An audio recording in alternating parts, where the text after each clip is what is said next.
Good morning, everybody, world and wife who may be watching after Christmas. Merry Twixmas, you have no idea what day it is.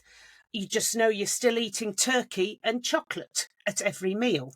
I'm Liz Saunders, eating chocolate and chicken. We didn't have a turkey.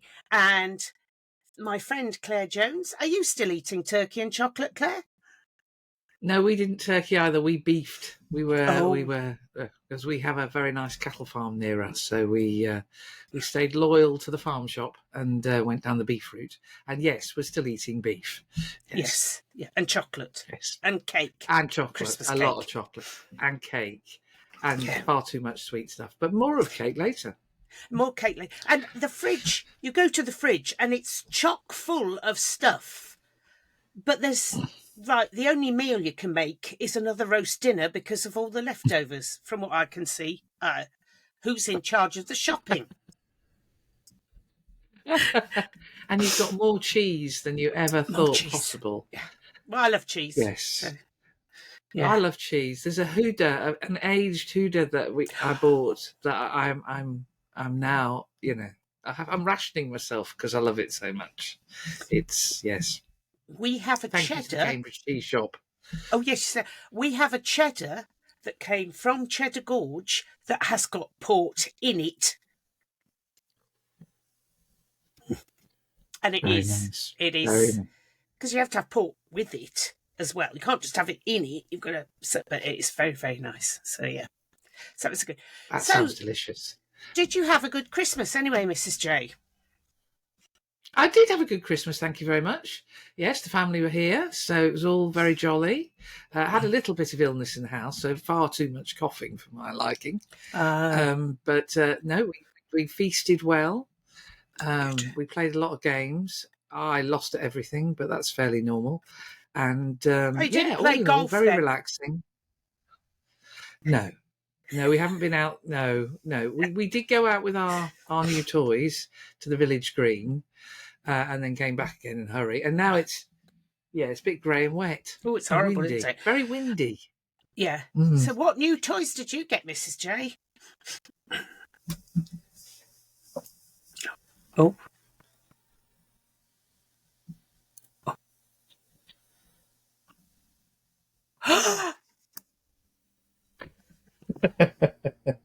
Another camera. Is that a Leica? Another. It is a Leica, yes. It's a Leica Q3. Oh. It is the most wonderful thing. It is the most ridiculous piece of camera equipment I've bought since the last ridiculous piece of camera equipment. And I'm not even going to ask how many cameras you have. No, just don't put it that way. I'm eating bread and scrape for the next 40 years. But it will be going on my American holiday. I've already got plans for it. Oh, right. Okay. It's going to London in a couple of weeks. So I'm being all cool and reading about street photography. Oh. Yeah. The day I'm cool, large flapping pink things will go past the window. But never mind. It'll be fun. Street photography makes you sound like you might be down with the kids and all street. Down with the kids.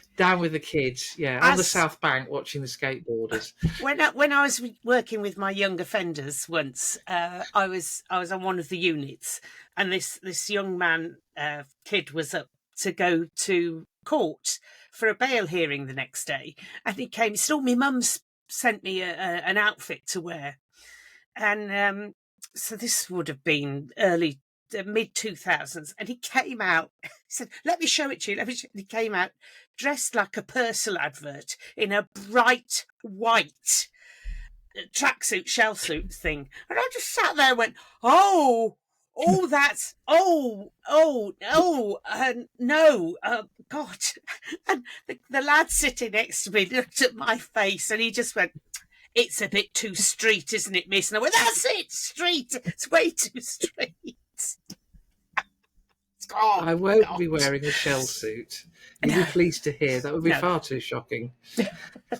Anyway, what about more importantly for the pod? Yeah. What about your new toys? Yes, this is far more important. You have got new toys, haven't you? I've got ears. So show it. Got ears in. She's got proper headphone ears. Headphone ears. And the reason and she's got a proper microphone on a stand. Yeah. Don't try and move. Oh, she's going to try and move it. This is going to all go horribly wrong. There it is. Oh, look. Yeah, Liz's posh microphone. I know. Oh, no. Oh, no. Oh, there you go. It's okay. It's all still intact, but yes. So I should sound better. You sound really good. Can't hear properly. It's weird. Yes, if you're not used to it, it's but it does the sound so far. Sounds really good. So Father Christmas and number two extra son did well there. So that's all good. He did very well. They did very well. Did. Yes, very good. Well done. So, shall we talk about the game? Let's do that. Right. I was cooking mainly. No, literally, not figuratively, though both could have happened. And at one point I went into Twitter to see what had happened, and I just went, oh no, I'm coming out of that. Because I'd seen the half-time score, and then I saw it when we were down 29-24, and I thought, oh no, let's put it away. So I think we all ought to be issued with one of these, to be honest. Yeah. What? So, dear God, why? So I actually did witness the whole of the game, unlike watching it through X, formerly known as Twitter. It's the most nervous I've been for a game for a long time, and I put it down to the fact that we had bless our back line, it had quite a few injuries. And Gloucester had a load of returning folks. So Ackerman and Hastings, for example, were coming back.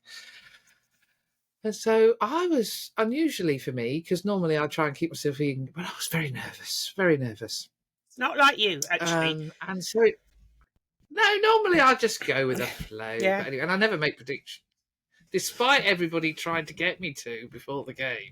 There'll be a game, I said. And the game followed exactly the same pattern as Too Long.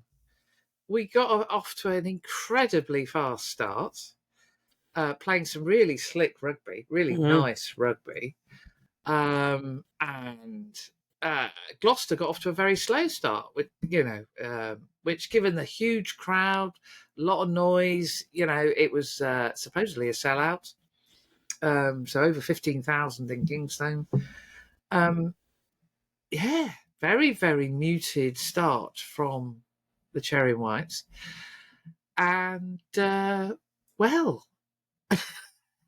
we basically went into the lead and kept extending the lead. And, it was all going very well. So I think the players who were particularly at the front, I think Mitch was buzzing about the place. They didn't know what to do with Mitch, which was, they really weren't watching him properly enough, which is why he came to score that rather odd first try. Curtis was all over the place. He was like a man possessed, as was Alex Coles. Alex Coles was yomping around the place. Courtney was being Courtney, large and annoying and really getting under the skin of Lewis Ludlow, which suited me, and Ackerman. And the back line that I've been so worried about, it was fine. Yeah, it was absolutely fine. It was moving the ball around really well. And so it was all looking, I was thinking, what am I on about? This is all, this is all looking good.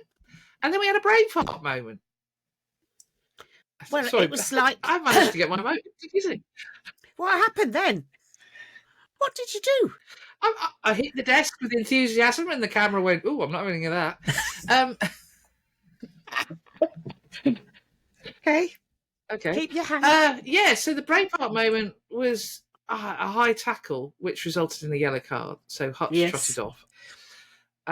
And I think the wheels sort of flew off at that point. They didn't sort of, the momentum shift. Ping, wasn't it? Was enormous. Yes. So my calm, this is all going all right, went to, what? How? When? Yes. It was all a bit weird. So the second half, when we had the wind. That was the really odd thing. We had the wind, and it was very gusty. So that was the really weird thing. We've been playing into the wind. We're playing the worst of the weather. And actually, the weather at Kingsholm was lovely until the second half. And there was like this enormous black cloud. I mean, it was huge. Came and sat over the top of the ground. And I was thinking, are you just doing that to wind me up? Because I said I didn't need any rain covers in my, my tweet earlier. And it sat there. It just sat there over the ground. And it was all a bit weird. So, so we had the wind, we had the elements, and yet, well, I suppose Gloucester woke up. Is all I can say, because I think that's the thing, isn't it? You know, you quite often only look at our performance, but there's a Gloucester side desperate for a win.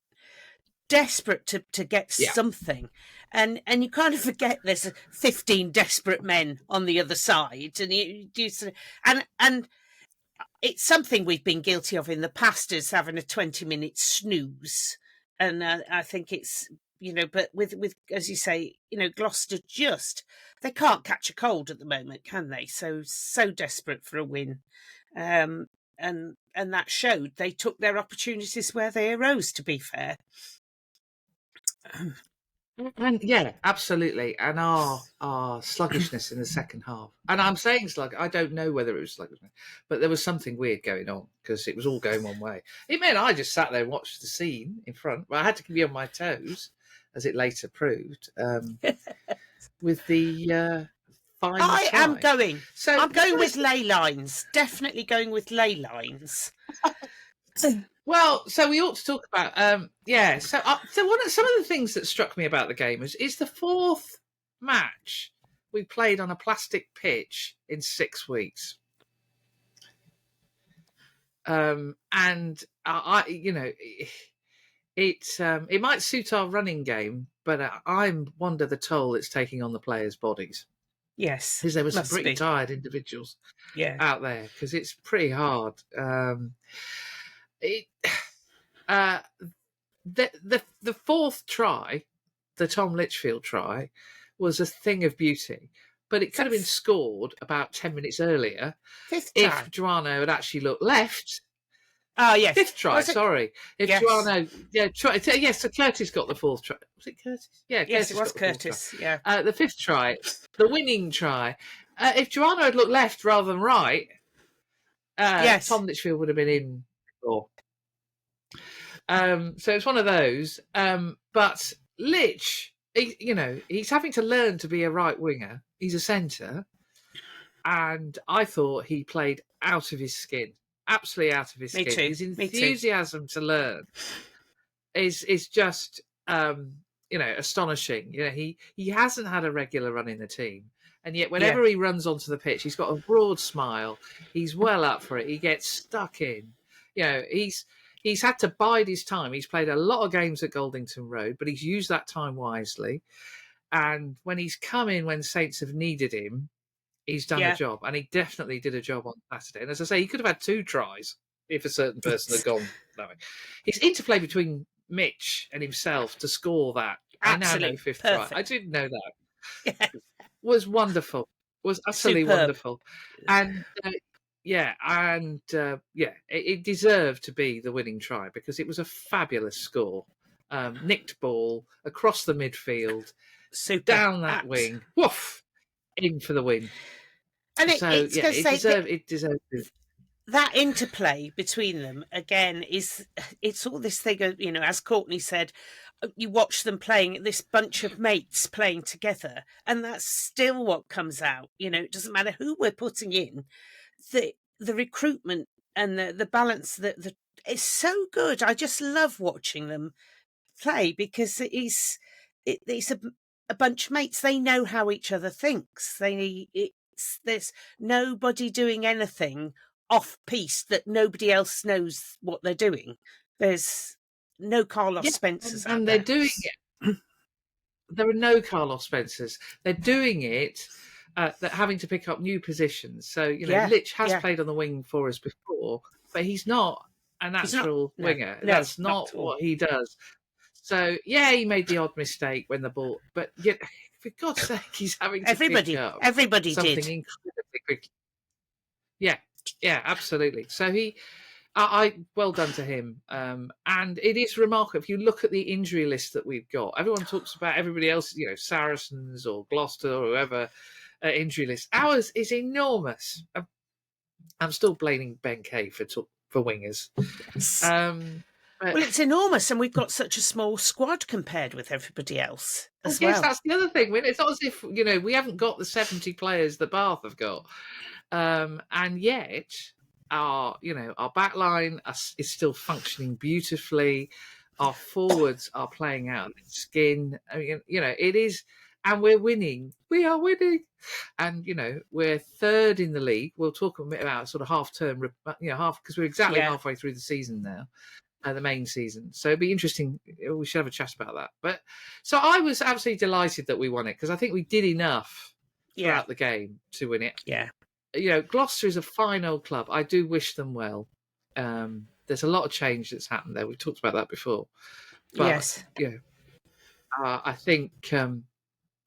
I think Dowson and his coaching team and the S&C guys deserve enormous praise for getting everybody out there and getting everybody working together in the way that they are. Because without that, having the Saints way, having the Vesti and Douse way, and Fergs, and of course Radders and James Craig, it is serving us well. So a good 5 points. Away from Excellent home. 5 points. And can I just away from home last? Exactly. Can I just remind people of this time last year when Gloucester were doing okay and we were doing not so okay, and they're going, "Oh, it's all too soon for Douse, and why can't we have somebody like George Skivington?" Be careful what you wish for, is all I can say. Who looks out of their depth now? Yep. And I've George Skivington, lovely bloke. No. Really nice really bloke. Charming man, very polite, really nice bloke, and knows his stuff, knows the game really well. So, let's hope. And Don Waldock, who's is an old friend of the Saints, he's the defence coach there. So I do wish them well. I did one thing. Things we discovered that we didn't know. I'm taller than Zach Mercer. I was stood next to him after the game. It's like, blooming heck. I always imagined he was enormous. No, I'm taller than him. Yeah. Things that we do know. I am not taller than any professional rugby player. Even Jake Garside. Oh! I didn't say that. Poor Jake. Even Jake. I'm sure they stand him next to the tallest players. It's a bit like Ben Duckett and the England team. They always stand him next to the tallest players in the squad when they're doing the national anthem. Yes. I'm sure the Saints lads do exactly the same thing, just to wind Jake up. But, small but mighty. Small but mighty. So, so the PRTV player of the match was Alex Mitchell, we learned. Yes. And Mitchell, very, very good game. You have actually seen the game now, haven't you, Liz? I have seen it, Watched it. Watched it back So without the need for this. Yes. Even when you know the result, it can be a bit it's still unnerving. a bit, still could go wrong. Yeah. Who would your player of the match be? Well, as ever, you just look across that team and think it could go to anybody, really. There's so everybody's doing their job so very well. I mean, Curtis for those 2 tries and just being like everywhere in that first half. Mitch, because I thought he played superbly well. Absolutely, he was one of just consistently so well.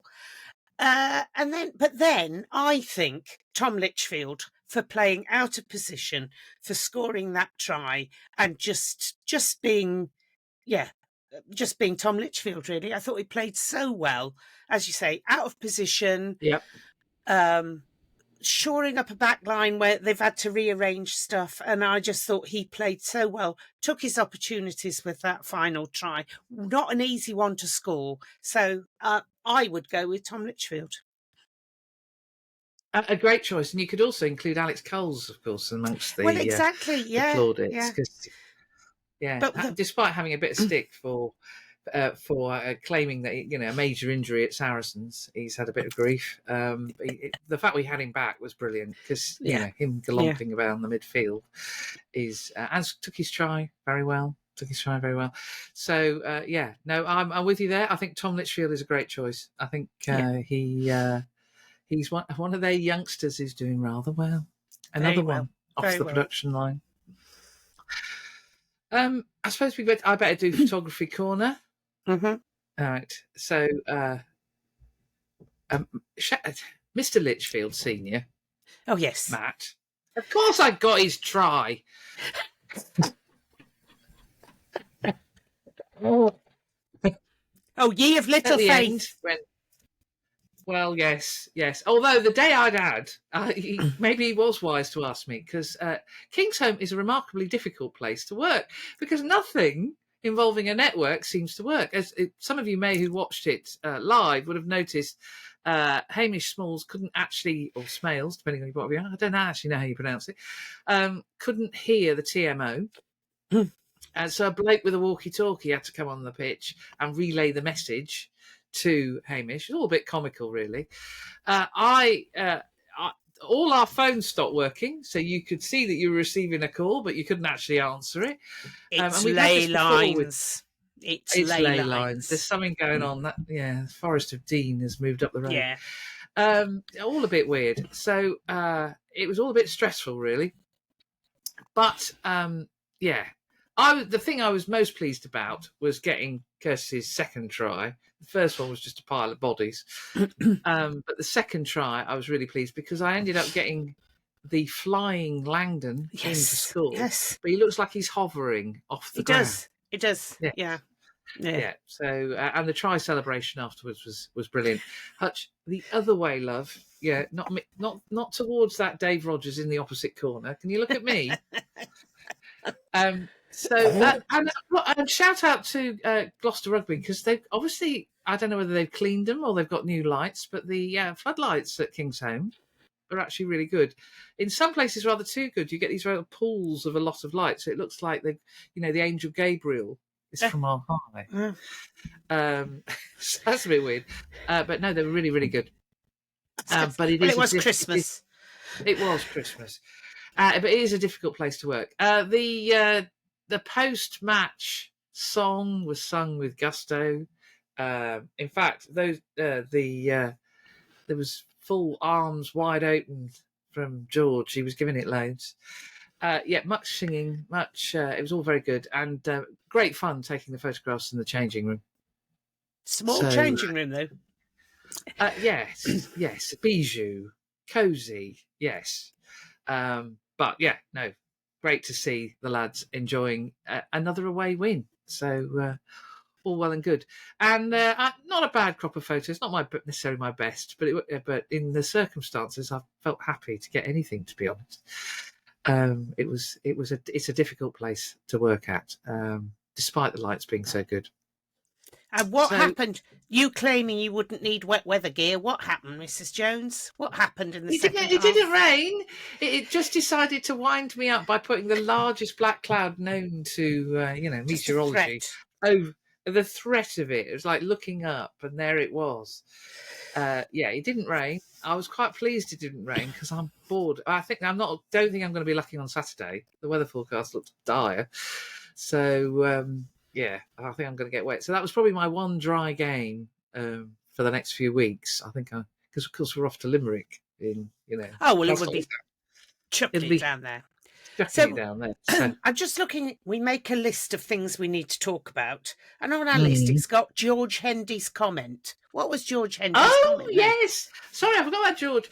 So George arrived, and it was lovely to see Tom Seabrook and George there. They travelled with the team, and George had the most amazing piece of engineering on his leg. one of those sort of brace things that they wear. It's got all sorts of dials. Dials, yeah. Yeah. Anyway, I said, did you, how hard is it to watch the game as opposed to playing it? And he said, it's 10 times harder to watch it than it is to play in it. He said, the emotions you go through, he said, and he was exhausted. So I thought, well, that vindicates my experience.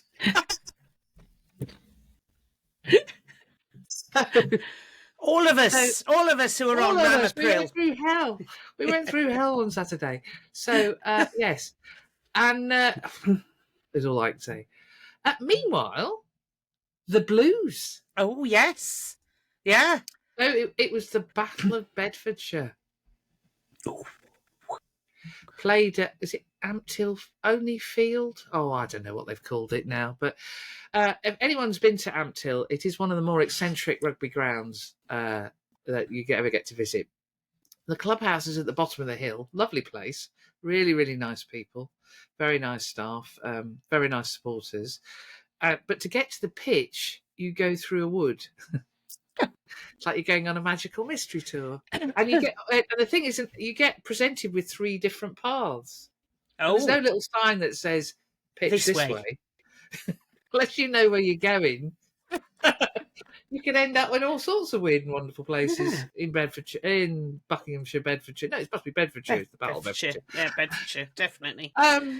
Anyway, so a fantastic 5-point win for them away from home. Yes. Ampthill definitely put to the sword. But Henry Pollock's, the 4th try, scored by one Henry Pollock. Oh, my Lord. That guy's acceleration is just, for a flanker, is just ridiculous. It's crazy, isn't it? Crazy. Absolutely crazy. And again, 19, is he? 19? Just... He's not 20. We know that much. He's 18 or 19. And to have that awareness of where the ball is and let's say, I've seen the try now, the film of it, and it's just wild. So, and he apparently had an outstanding game all round, and he was the Bedford's the Friends of the Blues who travel. They picked the man of the match, and they picked Henry as their player man of the match on Saturday. So brilliant, well done, Henry. As I said last week, they have fallen in love with Mr. Pollock. He is playing some outstanding rugby at the moment. So well done to him. Yeah. And well done to the championship. So Bill Sweeney has made himself really popular with the championship. With everybody. They absolutely love him. Man of the RFU. Invited to all the dinners. Yeah, he's their best friend. And I think they shoved it well up him this weekend. There were record crowds across the championship. Excellent. So, excellent. And I think the guys at Ampthill were saying they had a record crowd. Over 5,000 watched Coventry win yesterday at Butts Park Arena, I think it's called. I think it is now, yeah. Over 2,700 watched Cornish Pirates, which has been their best since 2019. So, it might be the RFU and the PRL's plan to go to franchises, but I think those of us that love the game, we don't want to go down that route. We want to stick with the traditional clubs who come up through the pyramid and are much loved by, those that support this wonderful game. So, take note. There are, some fine old clubs who deserve looking after and do not deserve being stuffed by the suits at Twickenham. There's me being controversial. No, it's I think you're pushing against an open door there, Mrs. Jones, because you just look at the names, Bedford and Coventry, for example, such historic names, and Ampthill, who 20 years ago were playing the likes of Toaster. Not that there's anything wrong with that, but they've really pulled themselves up to get to where they are, and why should they have to go down the franchise route? Don't let them be with their history and everything else. Yeah. All Yeah. for that. And the championship, I mean, for those of you who, can't necessarily travel to the away games, in Exeter and wherever with Saints, do get yourself down to Goldington Road or Oney Field, and you'll see some absolutely cracking rugby. Yeah. And at a reasonable price. You're not paying, what was it, 109 quid at Bath or something I read the other day. Crazy at Bath, yeah. Crazy at Bath, but you can see some really, really good rugby. Have a beer in the bar, meet some lovely supporters, and our sport needs to be supported ground up. Yeah. And you can even go, where I am, and you've got the same. Obviously, we've mentioned Toaster, but you can go to Peacock Land with Shelford, former club of the likes of Rory Hutchinson. Or you can go to Huntingdon. Huntingdon. I seem to remember you, Liz, on a bus in Italy. I was, very close to some Huntingdon former players. Closer than I wanted to be, if truth be told. But very friendly, yes. Lovely, friendly club, yeah. Yeah, George Fairbank's old club, and of course Cambridge, who we mentioned the other day. Cambridge, we have to say, congratulations, got their first win. Excellent! Over the weekend, beat London Scottish, and excellent. Well done to the guys. I know it's been a grim struggle this season, but well done to the Blood and Sand. It's great to see. So absolutely, look after the championship. It is a wonderful, wonderful place. It's doing wonders for Saints players. Yeah, absolutely. So look after it, and we as supporters need to support it. So I'll be there on New Year's Day, along with Dr. T, to see Coventry rugby. So Bedford versus Coventry, huge game at the top of the championship. Bedford, who are flying at the moment, playing some really lovely, lovely rugby. So get yourself down to Goldington Road once you've done the Saints game. You get another fix on New Year's Day. Yeah. Loughborough, on the other hand, oh my lord, they were so close. But you said they'd be angry. You said those Exeter Chiefs women would be angry, and they were. And they were, and so angry that two of them got sent off. Oh dear. It sounds like the women played out their skin and just narrowly missed beating one of the finalists from last year. So, keep going, ladies. They've got a weekend off this weekend, so they can rest their pins before they've got a trip down west. It's all happening in the west at the minute. Did the under-9s, no, final run out, or are they filling themselves with chocolate? Chocolate, more chocolate. Yeah, no, I'm not sure when we're back with the under-9s. Probably whenever they go back to school. I don't know. I'm making the most of not having to be anywhere on a Sunday morning, to be honest. Well, that's very wise. That's very wise. Weeks, yeah. So we have important news on the cake front, don't we, Liz? We do. We have incoming a huge thank you to Saints hooker Curtis Langdon, who reminded me that I had a job. Glad somebody's paying attention, Curtis. Thank you. Yeah. Somebody watching the. Yes, sorry about that. Yes. So two things. He offered what he likes to put on his pikelet. So for those of you, we know there are a lot of pikelet news followers out there. So fresh from finding out about, what was it, peanut butter and Marmite. Curtis wisely went, no, I'm not doing that. He's an eggs man, poached or scrambled. There you go. Sounds all too very healthy to me, but there you go. So that's pikelets. And will you be making more pikelets, Liz? Yes, I will be. There could be another delivery. Could be another delivery. I'm sure Curtis would be delighted. Hold on. And then you gave me a job and I failed. Or rather, I would have failed it if it hadn't been for Curtis reminding me that we had to find out Mr. Radford's favourite cake. So Curtis asked me, had I found out? And the answer was no, because I'd completely forgotten. But thanks to Curtis reminding me, I went to ask him. And the answer is... Carrot cake. Yeah. So, yes. So you have a job there, Liz. I do. Yeah, I Yes. presume it's the one with the cream soft cheese top. That one, not the more healthy carrot and. Yes, I think it's the one with the Yeah.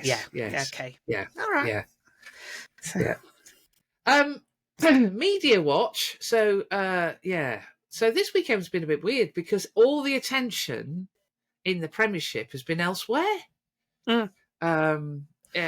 Bath and Harlequins. That's going to get quite tedious soon, isn't it? Anyway, Yes. Bath versus Harlequins. Let's fawn over Finn Russell brigade. God. I mean, he's a fine player. Don't get me wrong, but There are other fine players. Other fine players. Team sports are it is a team sport after all. So Sale and Saracens played on the night before, Yes. Friday night, and that was a bit of a grim struggle, which Sale rightly won. So well done to them. Bath Harlequins, yes, okay, fair enough. What was the other game? Oh, poor old Newcastle Falcons. Oh, yeah. Still struggling, bless them. Yeah. And I'm missing a game, aren't I? Probably. Probably. Bristol. Well, Bristol. Brizzle. Yes, Brizzle. Where were they? So who were Newcastle playing? Brizzle. There you go. You've just answered the question. Yes, Brizzle. obviously. Yes. And those of us doing the Fantasy League, I swap Vakata or whatever his name is, Vakatawa or whatever his name is out, and put Ollie Hartley in. That was stupid because Vakatawa, of course, had the game of the season. Anyway, we won't go there. Tigers. Tigers, Sorry. who lost to Exeter. Well Sorry, done. I was just going to clean my mouth out. Oh, yes. So Tigers. Henry Slade played out of his skin again. It was Tigers, it was Bath, and it was Sale. Yeah. And us and Newcastle and Brizzle and Gloucester really didn't feature. However, our final try, I think, caught a lot of attention. So social media caught up with us. Yes. Unusually, I bumped into Stephen Jones. I don't see Mr. Jones, another my namesake. I'm not related. And he was She very says nice. hastily. Unusually, he was very nice about the game at Kingsholm. He wrote a really nice report in the Times. I've read it and thought, is this the right Stephen Jones? Have I got the wrong one? Going on. So, but nobody else mentioned us. So in the Nationals, obviously, Mr. Vickers wrote for the local press, but but it was an effusive write-up from Mr. Jones. Not used to that. I didn't see Look East. In fact, I'm not sure it's been on. So I'm not sure it's been on. No. Yes, I've got no idea about the reports there. But one thing that caught my attention yesterday was Amazon Prime have not commissioned a follow-up to Mud, Sweat and Tears. Oh. Because the viewing figures have not been what people hope. Now, I stupidly went and had a look at the comments on the Times, and also, there was a sort of running theme: too much Saracens.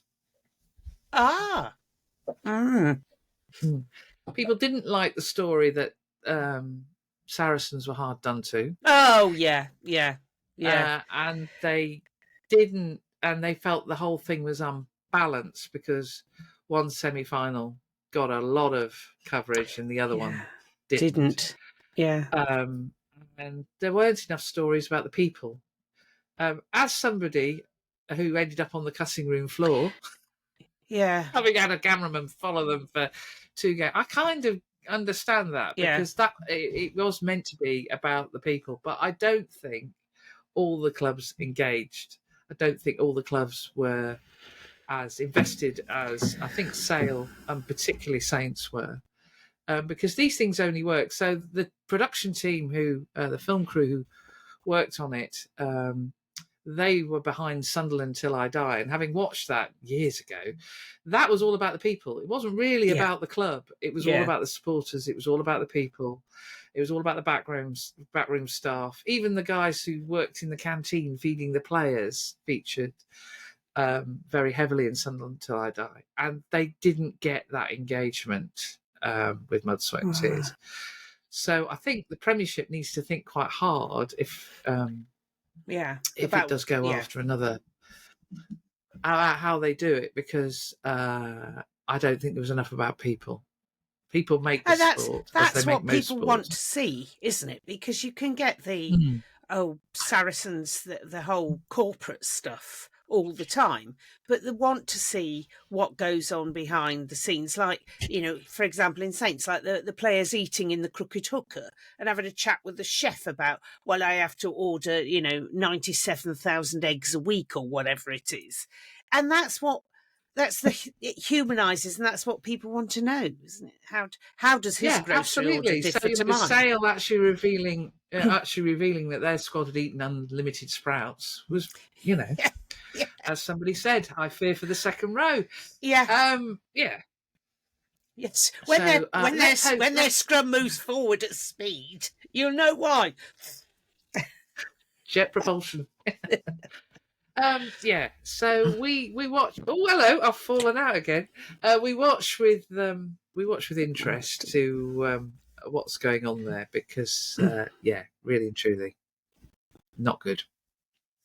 But Mud, Sweat and Tears is still available on Amazon Prime, so do have a watch. But it's not quite, I think, what everybody wanted. So no. I think Premiership Rugby have got a challenge on their hands. I'm assuming that Walking Rugby has rested its pins for the Christmas holidays. Yeah, yes? we're regrouping sometime in January. I will let you know when that's happening, so that we can, hopefully get a few more people down. It'll be brilliant. Excellent. So, the Saints Supporters Club, I presume the stand will be in the village this weekend? It will be. Just to say, we had a successful coach down to Gloucester, and also marked the end. I do have to mention one of our loyal committee members who's been arranging the coaches for decades, Maz Newton, has resigned from the committee, and just a big thank you to Maz for all her hard work with the coaches. Not always an easy task, and somebody else Damon on the committee is taking over, but it's big boots to follow. So well done, Maz, and hope you enjoy not having the trauma of organising coaches, which are... it's a knife edge about what size to order and how to pitch the price and et cetera, et cetera. So good on you, Maz, and enjoy just not fretting on a Saturday as to whether the coach has turned up. That's always a worry when you've arranged coaches. Have I got 44 people standing at Franklin's Gardens and no coach? I have done it, haven't I? So, yeah. So thanks, Maz, and happy retirement. Yeah. Yes, enjoy your retirement, Maz. You've earned it. Yes. So that's really useful. Excellent. Now, it as Dal said in the changing room at halftime, that's name dropping, Claire. Pack it in. But it hadn't occurred to me, so I'm going to give credit to our director of rugby, because he did say it. It's our half-season report. The main season is at the halfway stage. Yes, we had the Premiership Rugby Cup. We'll talk about that in a minute. But in terms of the main events, the Gallagher Premiership and the Investec Champions Cup, we're halfway there. And if you'd said third in the Premiership at the start and unbeaten in Europe. Yeah. We'd gone, ooh. So we do want to take that next step to get a home semi-final. So we're not quite there yet. And we're still a bit, Yeah. I would say all the losses are flipping frustrating ones. Yes. Yeah. Sale. Yeah. We're not going to Sale for the first match of the season. I'm getting bored of that trip being so early. I mean, it's good that it's not in the frozen depths of winter, but seriously. Tigers away was the one we didn't understand, because we seem to have we do understand. Panic attack. We also understand Carl Dixon. Oh yes, sorry, I forgot about that. Sorry, I'm sorry about that. I've forgotten about the. I just slurp my coffee and smile. Yeah, that's all I'm saying with that one. Just leave that there. Yes, and then the really frustrating one, Bristol. Yeah, very All frustrating. the way back in October. Yeah. That was incredibly frustrating, and the players knew it. The Premiership Rugby Cup, we're not in the semi-final. No. But it actually, I think, we achieved our objective, which is to get some extremely talented youngsters, many of whom we keep mentioning, some game time. Yes. So the likes of Archie McParland, the likes of George Hendy, and George is now a regular starter in the main squad, pre the engineering that he's now wearing on his leg. Toby Tame, Will Gloucester, Tom Lockett. Tom Lockett played at Ealing, was incredibly crestfallen over what happened. Now look, he's scoring tries in the Domestic Champions Cup. So I actually think, in terms of bringing, and of course Henry Pollock, of course, in terms of bringing people through, young players through, I think we achieved our objectives. I think we found a backup captain in Sam Graham. Yes. Although Ferb's doing a cracking job, and we want Lewis back as soon as we can get him back. Sam showed himself to be a wise old head and safe pair of hands with those youngsters. So I think the coaches can look back on that and say we achieved our objective, because I think a lot of players got some fantastic game time. Yes. And Will Gloucester was scoring tries for fun. And also it got them, a lot of the supporters got to know them as well, who wouldn't have otherwise known them, which is it's quite a big thing. And I think then when when their young players realise they're recognised by the supporters, it feeds into their confidence, and just the whole thing makes it, when Archie McParland and George becoming household names within Northamptonshire. Yeah. Yeah, and we're frustrated that we don't see more of them, and yet, and that is, I can only say, is a good thing, because they've already built the bond. As we were saying, Henry Pollock is already much beloved of the Goldington Road faithful. Yeah. So these guys are, and it's only a shame that they don't get more game time. We know they're playing, the likes of Geordie Irvine are down at Leicester Lions. Yes. In fact, Geordie played against Bedford for Cambridge, I think, the other day, from memory. Oh. So we know, that more of them want to get game time. Yes. But, we'll get there. I think Premiership Rugby Cup, it did its job. We said earlier, the balance of the timing of it, having it all at the front end of the season, and only the semi-final and the final during the Six Nations window. I'm not sure that's worked, but I think in terms of using it as a chance for youngsters and playing the championship teams, I think that worked really well. Good. Yeah. It was good. And because of the World Cup, it kind of had to be there, really, then, didn't it? Yeah, it did. It did. So next match, Saturday, in a howling gale and heavy rain. Great. Sale. Yes. Oh. Interesting. Going to be interesting, I think. Yeah. Their power game is yeah,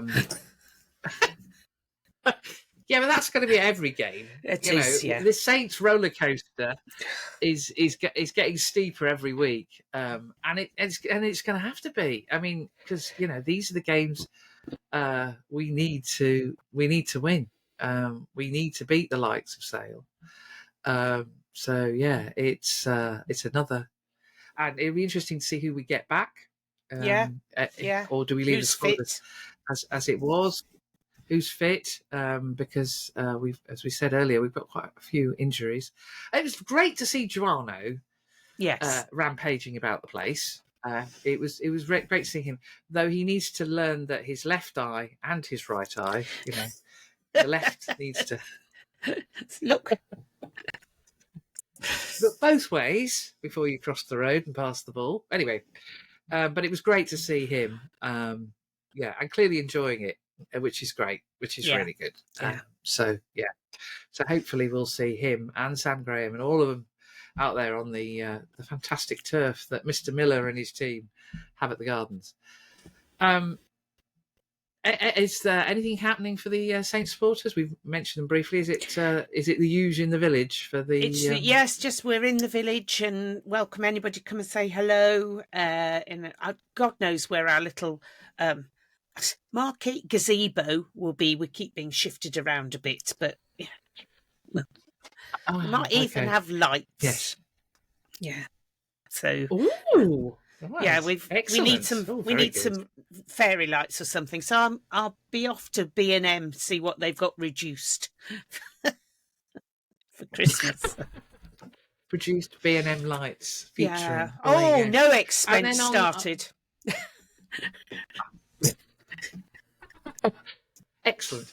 And then on Monday, because of course we don't know the days of the week at the minute, but on Monday, which is New Year's Day, Bedford Blues are playing Coventry at Goldington Road. That's going to be an absolute belter of a game. Cracker. Coventry are playing some great stuff at the minute.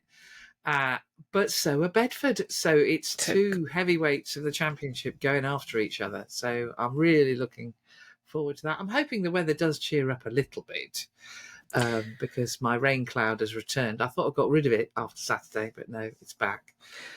I will be before Loughborough. I will be mainly in the pub on New Year's Day. It's tradition with the Morris side that I play my melodeon for, that we dance at the boat at Stoke Bruin. So those of you not heading to watch a rugby match, you can always come down and watch middle-aged and elderly chaps dancing whilst I am in the second row of the band playing my music instrument. Then we just have a good music session and a few drinks in the boat afterwards. So I will not be charging down to Goldington Road, unfortunately. Much as I'd like to be there. And then Loughborough. It should be. Then Loughborough, they get the weekend off before they head to Gloucester Hartbury, who are, of course, the champions. So they've got a pretty tough run at the minute. So we wish them well. And then, of course, we're back in Europe. Because it's Bayonne. Who are the surprise package of the Investec Champions Cup. They are, what they're date surprising are we a few Bayonne? folks. It's because we've got Exeter first. The Friday, so I think that's. Oh no! I've lost a weekend. You've missed the whole week. Lord, what am I doing? It's that time of year. You know what it is? I'm trying to blot out the blooming M5. Oh yeah. Oh yes, of course. Yeah. We're going trip down to Exeter. We're going to Exeter. Yippee! We're going to Exeter. I do actually like Sandy Park as a place. It's a huge, huge ground to work at, so it's quite hard work. And it is a 3:00 kickoff, so we're not in the dark for the first half. But yeah, it's it's always windy. So yes, that's why I'm blotting it out. So sorry, we're not in Bayonne's the following Friday, and then we're off to Limerick. Steady. Yes. Wishing your life away. Steady, there. Claire. It's wishing my life away. So it's Saturday is against Sale. Then I'm off to Goldington Road, and then following Saturday it's a trip to Sandy Park in Exeter in a howling gale, because it doesn't matter what time of year it is. Yeah.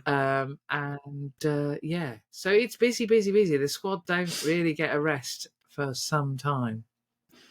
Yes. Ooh. And then it's Europe, but we can talk about that in the next podcast or two, nearer the time. In the next podcast, nearer the time. But they are the surprise package. It is definitely the case. They're the surprise package, and I certainly don't know much about them. No. We'll see. Cool. Well, episode 7. Yeah. Who'd have thought? Yeah. With new microphones and ears and everything. It's like ears and everything. Everybody have a great trip to the Gardens. Yes. And we will see you in the new year. See you next year. Yes. Happy New Year to you all. 2024. Lang may your lum I will reek. also be lumps of coal and all that sort of stuff. enjoy. Hopefully, we will definitely see you in the new year. Have a jolly Yes. one. And that was the ladies' what. Thank you. Bye bye.